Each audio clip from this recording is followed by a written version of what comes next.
Is the Taliban offering amnesty and decrying revenge?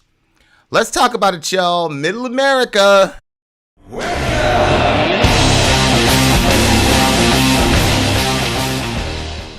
All right, ladies and gentlemen, my name is Vincent. I'm missing one of my partners in crime. I usually have the big homie DL Beluga or Princess Soraya in the house. But I'm by my lonely here. We're not left wing. We're not right wing. We're just right. Anyway, if you want to join the conversation, check us out. Facebook.com/America Middle. We've all been watching with bated breath all the crazy images that we've seen in Afghanistan in regard to the crisis over there. We pulled out. The Taliban basically declared victory. And there are a lot of fears that there's going to be some serious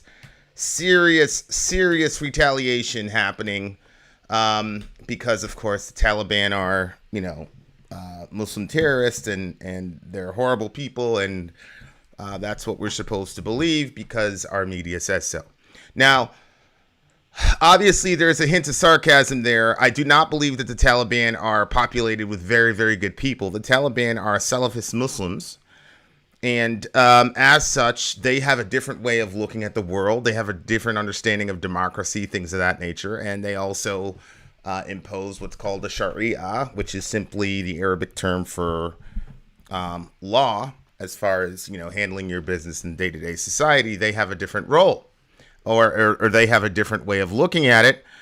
The Taliban was essentially formed in the early to mid 90s, but in all honesty, it's been an Islamic tradition that the Talib, that would be the students, they're originally called students of knowledge. So when Muhammad made his hijrah from Mecca to Medina, and they built the first masjid in Medina, you had a bunch of poor people who were essentially homeless, who were basically refugees. And because they had no homes, they basically lived in the mosque. And so it became this thing, al-Talib, the students of knowledge. These are people that all they do all day is learn. And so that's where the term Taliban came from. It's basically students of knowledge. In certain strains of Islamic theology, the scholar and the mujahid. A mujahid is a warrior. Okay, so the scholar and the warrior are the two highest people that you can be in Islamic theology. Obviously, the scholar who goes around and teaches people as a sheikh or the imam, whatever you want to call it, he's highly revered, and he gets special blessings in the Islamic rubric of salvation. And obviously, the mujahid or the warrior or the guy that fights fi sabilillah or in the way of Allah, and obviously you die as a martyr or a shaheed, whatever you want to call it, you're also kind of in the highest rung, and you actually get to skip Judgment Day. So this tradition came about of, hey, what if we had scholar warriors?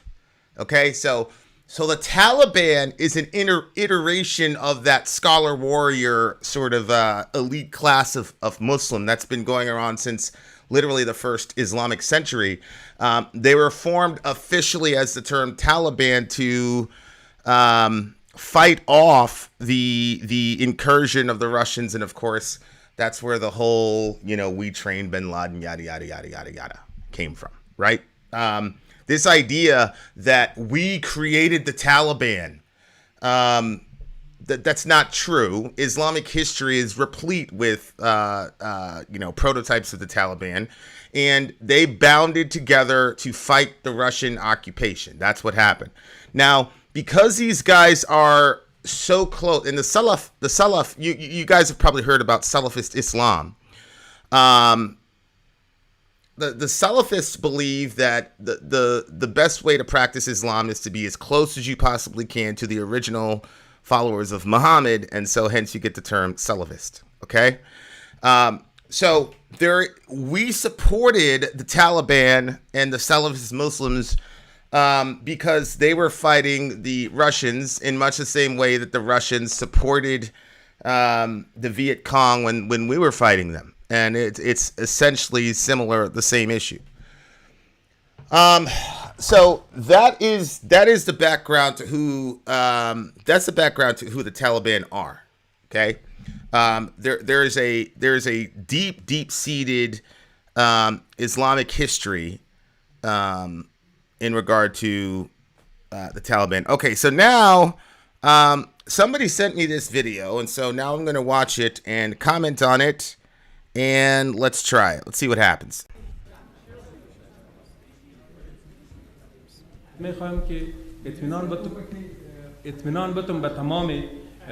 See, this guy's name is Zabiullah Mujahid. So you see right there, Mujahid.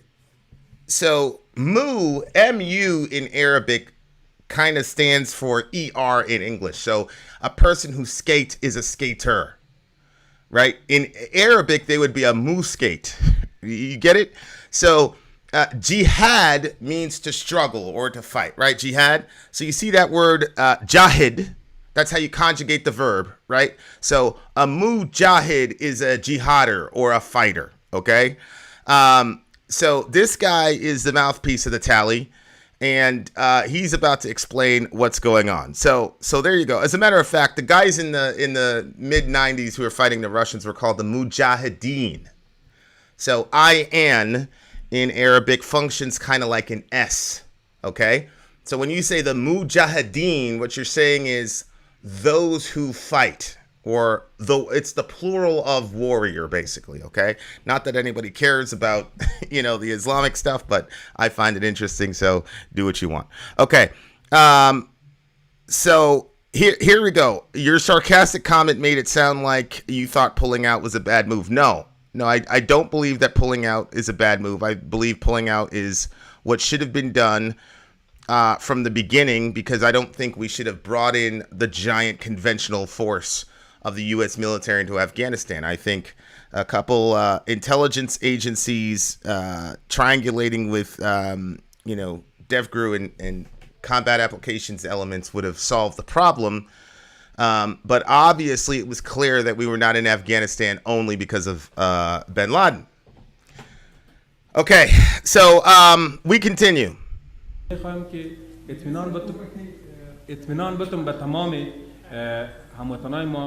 که در صف مقابل بودن، چه ترجمان بوده، چه فعالیت نظامی داشته، چه در بخش‌های ملکی همکاری کرده، ما همه را مورد عفو قرار دادیم. نمی‌خوایم با هیچ کسی برخورد انتقام جویانه داشته باشیم. Okay. So the tally is saying that they don't want revenge on anyone. And they're saying specifically they're not going to go after the interpreters. Now, of course, everybody's saying, yeah, right. Yeah, right. But as for now, what they're saying is we don't want to take revenge on anyone. Okay, we continue. و می‌خوایم جوانایی که استعداد دارن در اینجا بزرگ شدن، خاک افغانستان خاک خودشان است، این خاک را ترک بکنن یا جای دیگه برن. این را نمی‌خوایم. هرگز نمی‌خوایم. این سرمایه ما هستند، باید در کشور بانن. ما از تریبون شما به تمامشان. Whoa. Okay, so this is the progressive Taliban. Like I'm not being funny. I'm not being funny. Like that is a real progressive understanding. We got all these young people. We can't have you guys leaving us. We need you here with your talent to develop the country. And they know that if they bring Afghanistan back to the 7th century, that they're going to lose all the young talent. Okay. All right. All I can do is take the man at his word. Now, Yeti King says they also shot a woman dead yesterday in public for not wearing a burqa. So there's that. Well, where's the documentation of that? Do we know that for sure? Like, we got to make sure that we're not being completely propagandized by our government, because we know that our government lies, right? So Taliban kills woman for not wearing burqa. So look, I told you the other day, I said there is going to be there's going to be a lot of ugly videos in the very near future. But what this guy is saying here, so I've got a report on Yahoo News, and then there's a photo of a woman lying in a pool of blood, but we don't know exactly how that happened. There's the accusation that the Taliban allegedly shot this woman for refusing to wear a burqa, but we don't know that it was the Tali. So I am not going to, and this is my policy. I'm not just going to believe something because the American media says it. I don't advise you to look it up, but there is a picture of a woman who is, covered in blood and all the rest of it. Obviously, I'm not going to put it up on this page, but we don't know how she came to be in that situation. And what I'm saying is our government has lied to us on so many occasions and has made people who are the victims of our aggression to be the aggressors, when in reality, we are the aggressors. So, when you talk about, like, here's a quick example. When we talk about the civilian death toll in Iraq and we say, we killed X amount of innocent people, as if the people we killed in the Iraqi military were not innocent. Ladies and gentlemen, when you go into somebody's house, if it so happens that, the guy's got a gun to try to protect himself and you still end up killing that guy, the media is going to say that you broke into a house and killed an innocent man in his own home. So everybody we killed in Iraq was innocent. It wasn't just the civilians. It was everybody that we killed because we had no quarrel. We had no legitimate quarrel with them. Okay. Secondly, as Tasco is saying, there are people that have a vested interest to try to make the withdrawal look as bad as possible. I told you guys about this in the last video, where the Afghan government itself has a vested interest in this looking horrible. Keep in mind, dear listener, the Afghan military has 300,000 heads, right? Like, the Tali has risen in popularity because of our actions.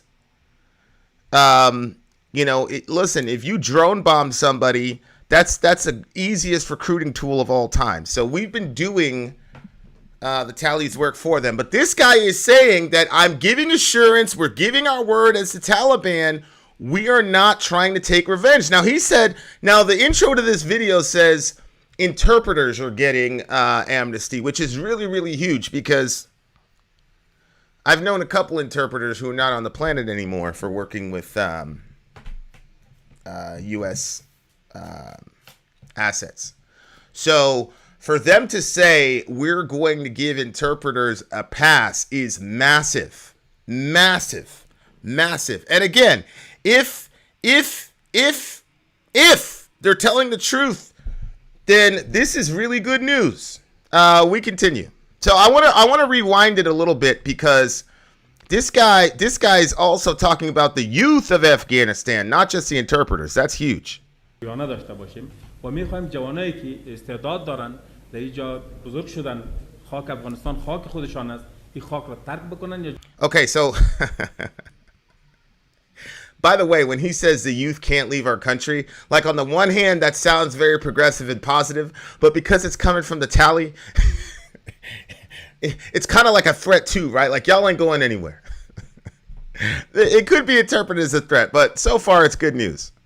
این نمیخوایم هرگز نمیخوایم این سرمایه ماستن باید در کشور بانن ما از تریبیون شما به تمامشان اطمینان میتیم که عقب خانه آنها یک کسی نمیره که وارد تفتیش بکنه یا از وا سوال بکنه که چرا در افغانستان حمایت کردن یا ترجمه کردن. به هر صورت بازم از تریبیون شما برشان اطمینان میتیم که به خاطرشان هیچ خطری متوجه نیست. به خاطرشان هیچ خطری I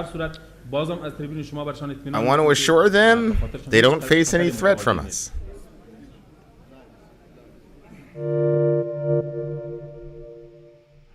All right. Well, what can you say?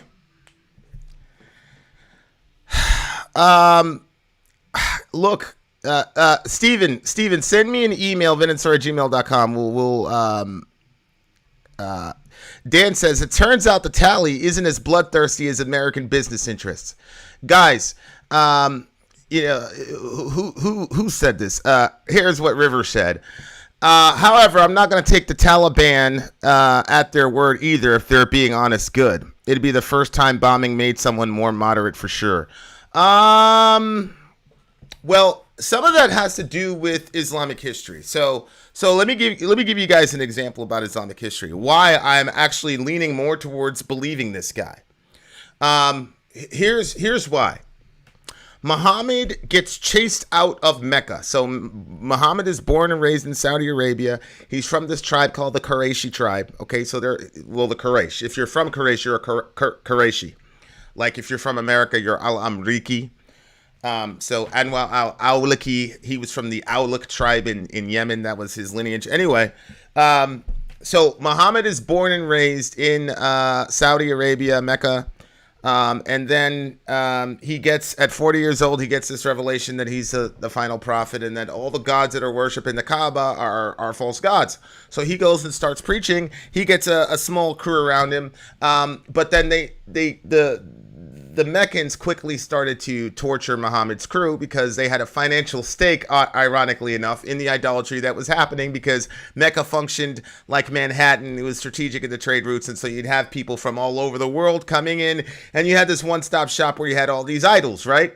Where people could go in and then worship their gods and go along their way. So when Muhammad shows up with monotheism, it really, really screwed with the capitalistic intentions of the people in the area. So they started torturing Muhammad's folks, like really bad. Like one woman was killed. She was impaled via her birth canal. I'm gonna say it that way. That's how she died. Okay. There's this other guy named Yasser. Basically, whole families being executed, guys getting tortured, etc., doing horrible things to Muhammad and his followers, sallallahu alaihi wasallam. Okay?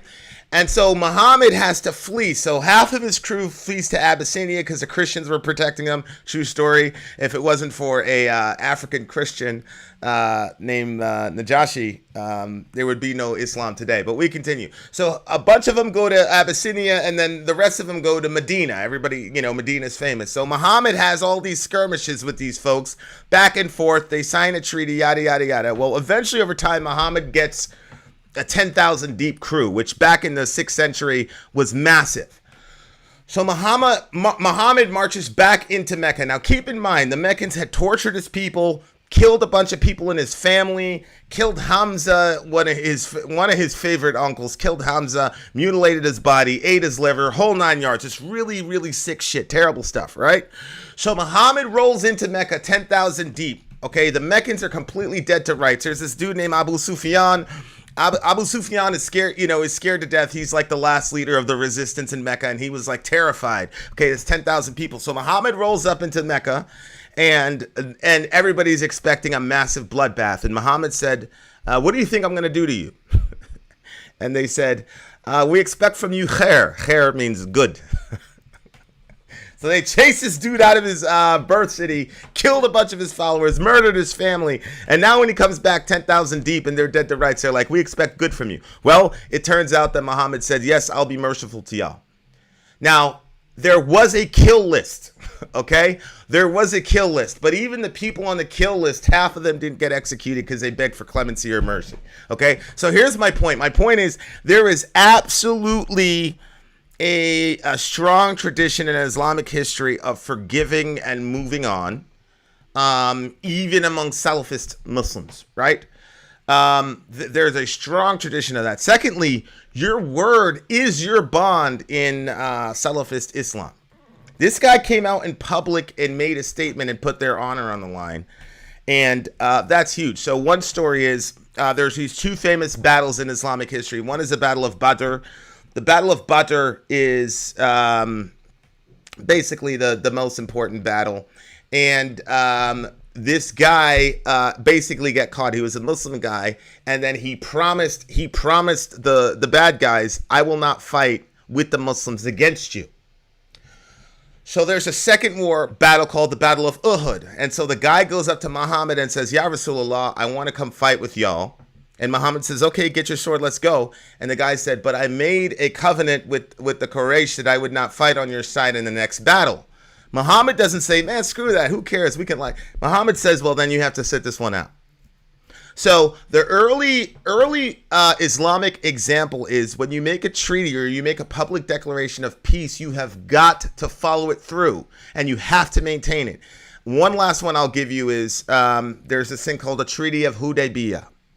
And what happened is Muhammad has this dream that he's going to go back to Mecca and then he's going to be able to do his worship at the Kaaba. So he shares this dream with his followers. They all get excited. They're all on the way to do this pilgrimage. Well, one of the bad guys meets him halfway and says, y'all ain't getting nothing.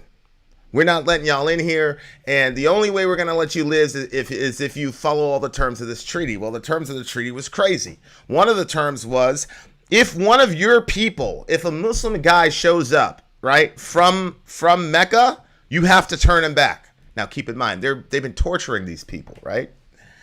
And so, of course, the Muslims are completely against this, but Muhammad says, okay, fine. Just as Muhammad signs his name, okay, on this treaty, this Muslim shows up who had been tortured.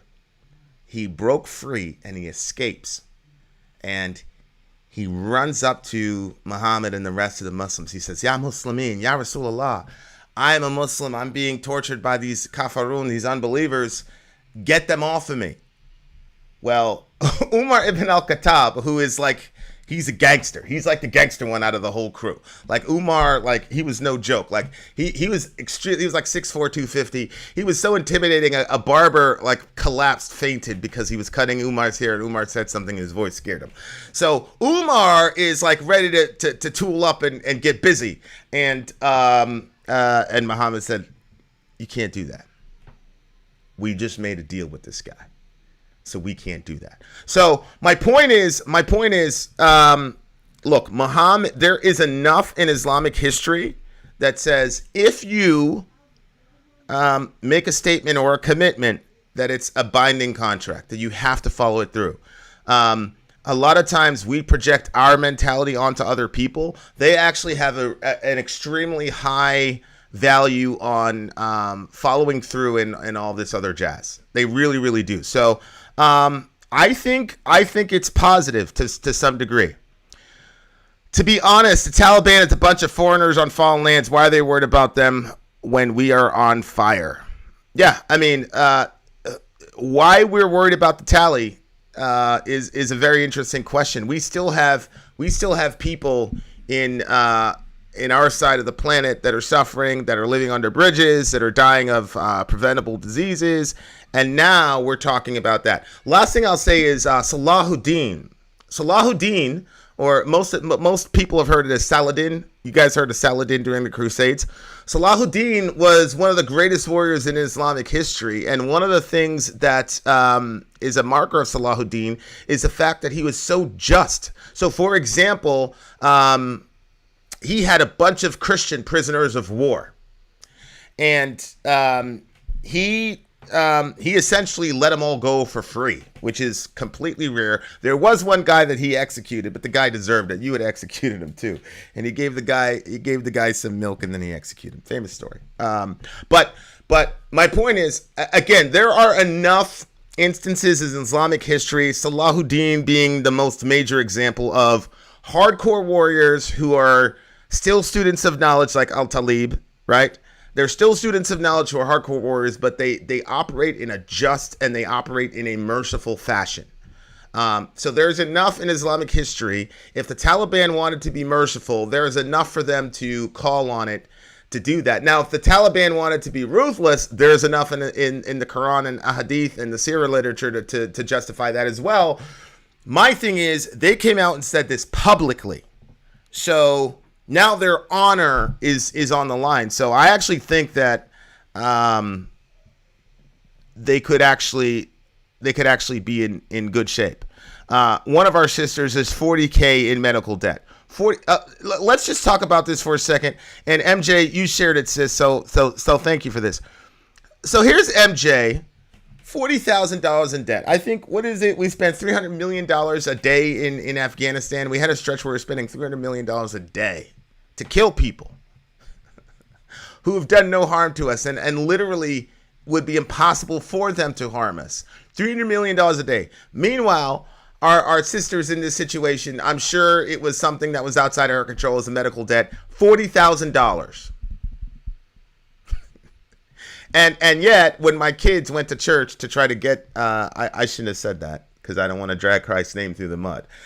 But anyway, it's too late. I already said it. But my kids went to church and tried to get a Medicare for All petition kind of, cycled around, and the believers, the good Christian people at the church said no, because where are we going to find the money? So we can't find money for MJ. We can't find money for our own flesh and blood, our own sister. We don't have the money for it, but we do have the money for to bomb the shit out of people overseas, and then we're going to say that the Taliban are liars and that they're low character people. Ladies and gentlemen, the Taliban doesn't even have the capability in the next 10 years to initiate the amount of destruction, death, and damage that we've done in 10 hours, that we can do in 10 hours. That is a fact. That's a fact. Those boys are still in 1985. Good night. Good night. Yeah, how about we defund wars? How about we feed children? How about we take care how about we just take care of our folks? I'm not saying our own people to the expense of the people in the world, but like I was talking about, last night with my daughter, I said, look, we love our city, but I take care of our family first. We love the world, and I love the world, but we should take care of MJ first, right? It's our crew, and I'm sure. And here's the thing about, if we were to help MJ, right, I am certain that even before that thing is even cleared, she would go and pay it forward somewhere to help somebody else. Like, imagine what kind of country we would have if people were not completely under the gun of medical debt. I mean, this girl has a birth defect. Obviously, it's not something she can control. And obviously, we're pro-lifers, so we're happy that she made it to the planet, and we're happy that her parents gave her a shot at living. But now that she's alive, aren't we obligated to help her? Nope. Screw you, Em. You're just by yourself. But we've got money to bomb the shit out of these beautiful people who've never harmed us and don't even have the capability to harm us. But the Taliban are the terrorists. the people. Let me get this straight. Let me understand this right. We go into their country, impose our ideology onto their country, bomb the shit out of them, kill their entire... I want you guys, please don't forget when you talk about revenge killing, please don't forget, dear listener, that in 2001, here you go, in 2001, the Northern Alliance was at war with the Taliban, and we came in, obviously shifted the balance of power, and as soon as we showed up, what happened? Here it is, 2001, you can see it there. Killing and plunder as Alliance claims its revenge. Near an abandoned Taliban bunker, Northern Alliance soldiers dragged a wounded Tali soldier out of a ditch today. As a terrified man begged for his life, the Alliance soldiers pulled him up to his feet, and then, I'm not going to read the rest of it, they killed him. So, all this revenge stuff that you're hearing and all the rest of it, we took part in that in 2001. And we were completely fine with it because we were mad at the Tali for harboring bin Laden. So now we're supposed to believe that the Tali are the worst people on the face of the earth. Now look, I don't think that they're good people in the main. But I also think it's important to understand what your enemy is. And if you want to talk about who is the most evil, let me ask you a question, dear listener. How many times has the Taliban lied to you? How many wars has the Taliban lied you into? How many crazy conspiracy theories have they spun for you? How many Tali members lied to you about masks? It's the American government that lies to us literally every time they open their mouths. I don't care, Democrat, Republican, I don't give a fuck. It's the American government that's consistently lying. I have no reason to distrust what this guy, the spokesman from the Taliban, was saying. I have no reason to distrust that. Because if you look at the track records of both people, Our government has lied to us.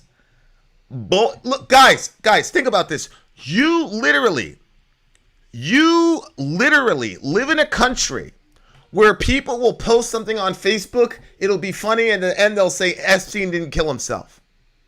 Okay, well, if Epstein didn't kill himself, that means all of us believe that our government executed this dude because our politicians are so corrupt that he was going to start singing like a canary, and they didn't want that to happen. And all of us believe that our government was behind that. But the Taliban are liars? I don't know. What I will say is I am certain revenge killings are going to happen. Thank you, Jay Sauce, and I'll get to all these other super chats in a second. Thank you guys so much. Look. I believe they're going to. I think what's going to happen with the Taliban in the next 1 to 3 years is going to be very, very similar to what happened in Mecca when Muhammad came back. I do think they have a kill list of non-negotiables of groups of people that they're just going to kill. Period. But I also think that what this guy said here was true in the main. I don't think that. I think what he was saying was true. I think, and guys, we already have an example of this, right? When President Trump orchestrated that ceasefire, and we reported on this last year, when President Trump orchestrated the ceasefire, the Taliban stopped attacking U.S. soldiers. They gave their word, and they stopped attacking U.S. soldiers. But they didn't stop working. We showed in the video last year that the Taliban was still working. They had done there was 1 month when they did 250 coordinated terrorist attacks in a stretch of a month. No American casualties. It was all against the indigenous forces. My point is simply to say they said, yep, we're not going to go after the U.S. soldier. And they stuck with it. They stuck by their word. So I think these are their own people. The chances are very, very high that it's very possible that the Taliban will stay true to their word on whether or not they're going to kill this guy, whether or not they're going to go on a killing spree. And you guys remember this? Remember when we pulled out of Syria and there was all this? And now this is a completely different situation, completely different historical background. But remember, people were saying that the Kurds were about to get genocided by the Turks. And you did definitely see killing happening, but it was sporadic. It wasn't the genocide that everybody said was going to happen. So who knows? I don't know, but it may be that the Taliban has decided, okay, we need to get out of the 7th century. We need our young people to want to stay here, but we still want the Sharia. I don't think that modernism and Sharia are compatible in any way, shape, or form, but perhaps these guys are willing to give it a go. Why aren't Christians helping MJ instead of building megachurches? Look, that's a massive criticism, and I think it's a valid criticism. I've got lots of criticisms of the Christian church. The reason I don't go around saying that, and the reason I don't talk about Jeff Bezos, is because if Emily is truly our sister, then I have an obligation to do something. Now, I agree the megachurch has an obligation to do something, and all of us are struggling at some points in various ways financially. But for me, when I see somebody in trouble financially, it's easy for me, I'm talking about me to blame megachurches or blame Jeff Bezos or whoever. But it's like, well, what are you doing? So, look, we could end hunger tomorrow if all of us banded together and decided we're going to end hunger tomorrow. We could help MJ clear that 40K. There's 100 people in this room, right? Let's say all of us gave $100. There's a lot of ways that we could help. And so I want to focus specifically on what I can do and we can do to help, because and that's why we fight for legislation and things like that, because the mega churches and Bezos and the rest of it, they are never going to change, because it's clear that their primary value is money, right? And so if their primary value is money, then I'm not gonna waste my breath even criticizing them about it. I'm gonna look at myself and say, I can do better. I can do more. So that's my personal take on how those situations work themselves out. Yeah, guys, look, I am cautiously optimistic about what's going on with the Taliban. As Stephen is saying, the Taliban have moderate members, a former arts minister. They want Islamic traditions observed, Afghanistan culture and customs, also believe in education and due process. Taliban and West have sidelined them. Yeah, I mean, there's clearly a moderate faction in the Taliban. And again, a lot of this has to do with this idea, oh, they're Muslims and they want to bring us back to the 7th century. And there are elements of the Taliban that do. But remember, when the Northern Alliance, you remember you had Mullah Omar and all the rest of these guys. I don't know if you guys remember this, but in 2001, we essentially blitzed out all of the senior leadership of the Taliban. So there is a generational, there's a generational gap there. And, you know, there is that internal conflict that I think they probably, inshallah, have worked out prior to this moment. So what I'm saying is we need to watch it very closely. You're probably going to see, guys, our media, they're professional liars. We know that. Fauci came on and told us not to wear masks, and he knew good and well we needed to, right? So we've got to be very circumspect and cautious about what they're saying. They're saying, oh, the Taliban just shot this woman for not wearing a burqa. Okay? And then we see a woman and she's shot, but the narrative around how she came to be shot, we don't have any evidence of that, right? So I'm not going to go. So what I'm saying is just be careful. Our government has an obvious vested interest in our believing their narrative about the Taliban, about what's happening in Afghanistan. And I think, look, unless you see it, you should question it. And even if you see it, you should still probably question it, if you get my meaning. I think that we're at a point now, it's happened too many times. Look at Syria, right? And Assad, Bashar al-Assad, he gassed his own people, blah, blah, blah. We need to go to war with Syria. You guys see the pattern over and over again. So I'm not going to allow the media to brainwash me about the tally. Okay? Now, I've met a couple of those guys. And they're not what you think. I'm not saying they're good people. I'm not saying that they can, you'd have them over for dinner, although I did have dinner with them. No hamra, astaghfirullah. But they're not what you think. They really are not what you think. And remember, there were people in the Taliban that had criticized bin Laden. There's a real debate among Salafist Muslims about things like suicide attacks and a whole bunch of other things like this. It is not what the media wants you to believe. And they're saying they're going to require the niqab now, instead of the complete burqa. So the burqa is like the entire, you're covered from head to toe, and then you go through a little mesh gate. Niqab is a little bit more moderate. So these are all good signs, right? These are all really, really good signs. And my thing is, there's enough in Islamic history from Muhammad himself, the original Muslims, Abu Bakr, Umar ibn al-Khattab, Uthman, the rest of those guys. There's enough in Islamic history from Muhammad, the first followers, to Salahuddin, to where we could take what the Taliban says with a grain of salt and have some sort of optimistic outlook on what could possibly happen. So that's my take on it. Hopefully things are getting, to some sort of tolerable point. So there you go, dear listener. Let's keep watching with bated breath. Thank you guys so much for the support. We've been out for a second because we had some other things we had to take care of, and things getting a little hectic over here.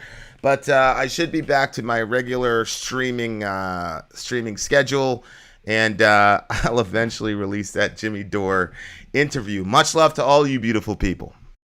In the meantime, love your neighbor, take care of each other. Middle America, we are the media. Till next time, guys.